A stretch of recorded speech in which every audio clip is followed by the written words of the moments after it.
ये आकाशवाणी रायपुर है। प्रादेशिक समाचार बुलेटिन के साथ मैं सुषमा श्रीवास।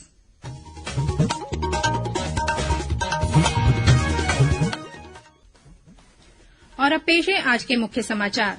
खैरागढ़ विधानसभा उपचुनाव के लिए प्रचार हुआ तेज। बुजुर्ग और दिव्यांग मतदाताओं को डाक मतपत्र की सुविधा देने के लिए 5 दल रवाना किए गए। विशेष कनिष्ठ कर्मचारी चयन बोर्ड द्वारा आयोजित परीक्षाओं में परीक्षार्थियों से अब शुल्क नहीं लिया जाएगा। राज्य सरकार ने की घोषणा।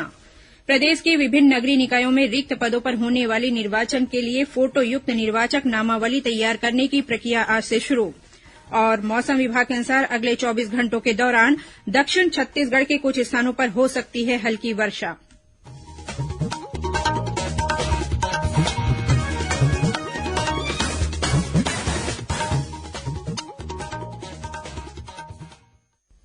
अब समाचार विस्तार से। खैरागढ़ विधानसभा उपचुनाव के लिए राजनीतिक सरगर्मियां और तेज हो गई हैं। भाजपा, कांग्रेस और जनता कांग्रेस छत्तीसगढ़ सहित अन्य पार्टी के वरिष्ठ नेता इन दिनों प्रचार के लिए खैरागढ़ पहुंच रहे हैं। इसी कड़ी में केंद्रीय खाद्य उद्योग और जल शक्ति राज्य मंत्री प्रहलाद सिंह पटेल आज छत्तीसगढ़ प्रवास पर आ रहे हैं। श्री पटेल अब से थोड़ी देर बाद नियमित विमान से रायपुर पहुंचेंगे। इसके बाद भिलाई में रात्रि विश्राम करेंगे। केंद्रीय राज्य मंत्री कल 6 अप्रैल को अमलीडीह कला में भाजपा द्वारा आयोजित कार्यक्रम में शामिल होंगे। बाद में वे खैरागढ़ मंडल के पिपरिया में जनसंपर्क करेंगे। साथ ही छुईखदान मंडल के उदयपुर में आमसभा को संबोधित करेंगे। श्री पटेल 7 अप्रैल को खैरागढ़ ग्रामीण मंडल के राहूद में सभा लेंगे। इसके बाद वे 8 अप्रैल को दिल्ली के लिए रवाना हो जाएंगे।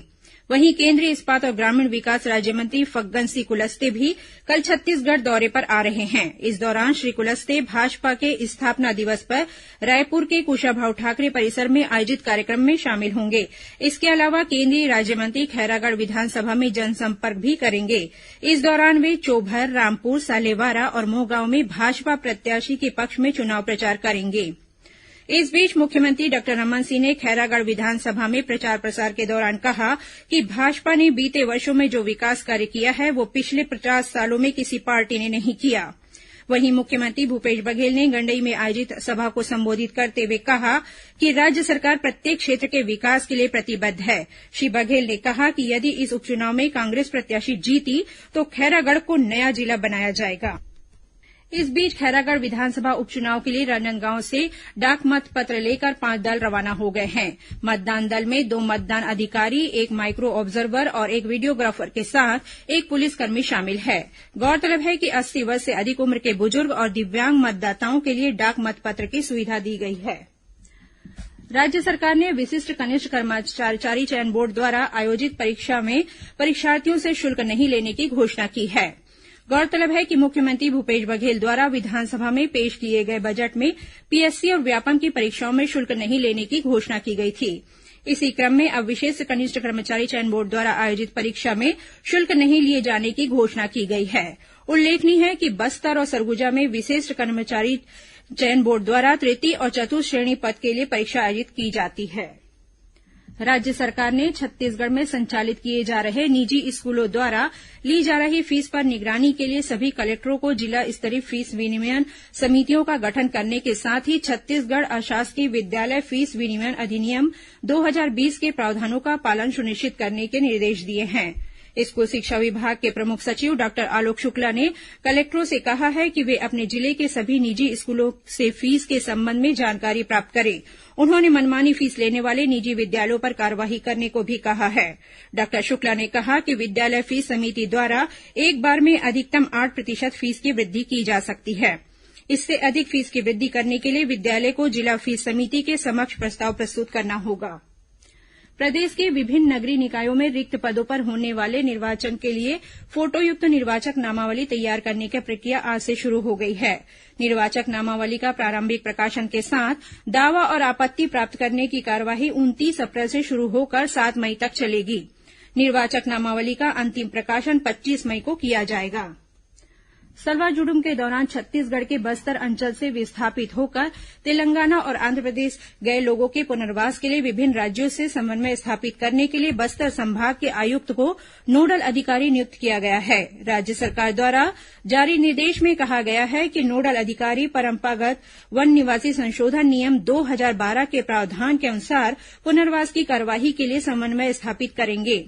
गौरतलब है कि मुख्यमंत्री भूपेश बघेल से कल उनके निवास कार्यालय में तेलंगाना से आए छत्तीसगढ़ के लोगों ने मुलाकात की थी।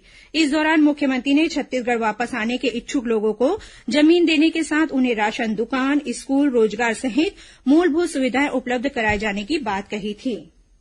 प्रादेशिक समाचार आप आकाशवाणी रायपुर से सुन रहे हैं।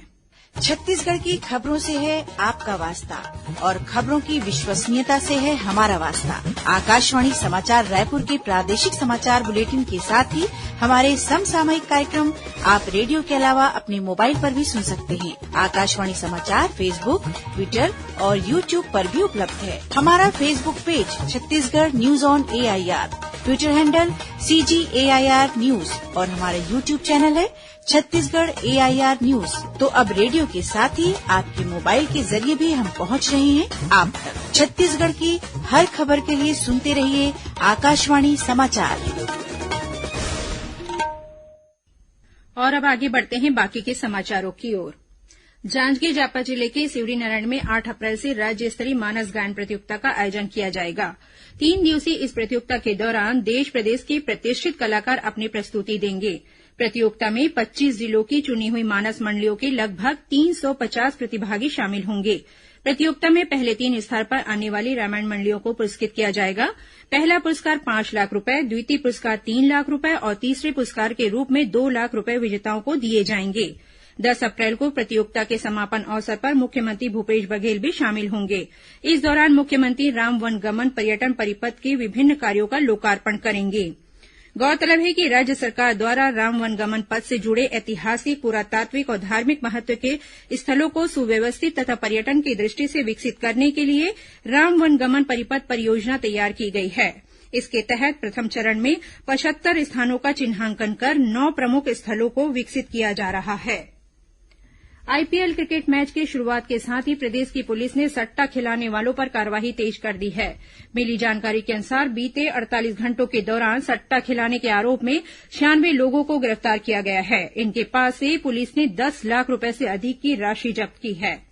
इस बीच कांकेर जिले में 50 लाख रुपए से अधिक के IPL सट्टा के मामले में 5 आरोपियों को गिरफ्तार किया गया है। इनके पास से 16,900 रुपए नगद और 16 लाख की संपत्ति जब्त की गई है। वहीं राजधानी रायपुर की पुलिस ने कुछ दिनों पहले ही IPL का सट्टा खिलाते हुए 13 सटोरियों को गिरफ्तार किया था। पुलिस ने इनसे 69 मोबाइल और 7 लैपटॉप जब्त किए थे। सीमा सुरक्षा बल द्वारा एक भारत श्रेष्ठ भारत अभियान के तहत कल कांकेर जिले के दुर्गकोंदल में रक्तदान शिविर का आयोजन किया गया।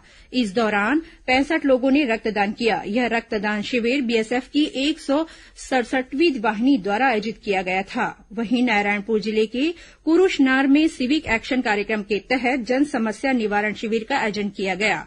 शिविर में कलेक्टर ऋतुराज रघुवंशी और पुलिस अधीक्षक सदानंद कुमार ने ग्रामीणों की समस्याएं सुनी। उन्होंने कहा कि सभी के सहयोग से गांव का सर्वांगीण विकास किया जाएगा। उन्होंने लोगों को प्रशासन के काम में सहयोग करने की बात कही। प्रदेश में अब तक कोरोना संक्रमण से बचाव के लिए 3 करोड़ 95 लाख टीके लगाए जा चुके हैं।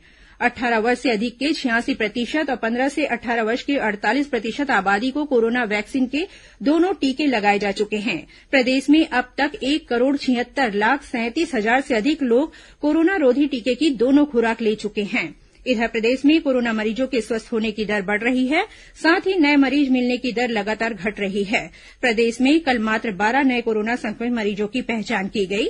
वहीं वर्तमान में 88 मरीजों का प्रदेश के विभिन्न अस्पतालों या होम आइसोलेशन में इलाज चल रहा है।